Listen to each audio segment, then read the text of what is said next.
Okay, okay. Tama ng relapse. Realization na tayo. Ang hirap na. Ang hirap ng buhay dati.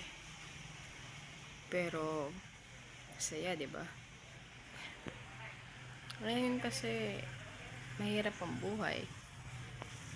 Pero hindi mo alam kung paano ka sasaya. May mga bagay na nagbabago kada taon na lumilipas. Mga pagsubok. Pero paulit-ulit na pagsubok. Kung nung bata ka, hindi mo siya iniisip. Kasi nga puro laro ang nasa isip mo. Ngayon, tila kakaiba. Kasi tumatanda ka.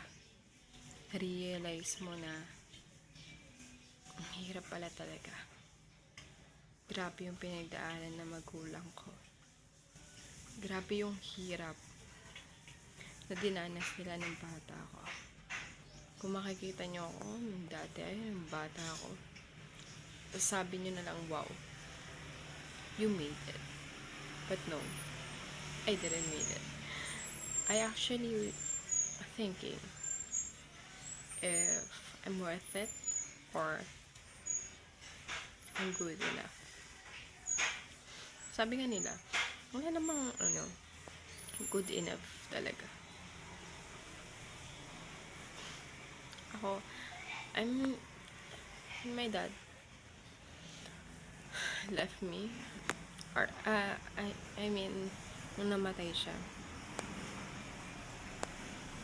hindi ko alam kung buhay ko. Hindi ko alam saan ako magsisimula. Kasi I was 14 years old when he gave up. Yeah, it was hard. Kinda. Pero sabi nga nila, pagpatuloy mo daw ang buhay. I was wondering, if para saan pa? Wala naman na yung tao, yung dahilan kung bakit gusto ko makapagtapos. Kung bakit gusto ko makakaon sa hirap. Wala na yung taong dahilan para magpatuloy ako. But when I'm scrolling on Facebook, Instagram, TikTok, YouTube, I saw a lot of people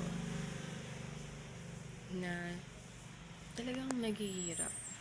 So, instead of saying na wala na akong mahuhugutan na lakas, but I'll say, I need to keep it up.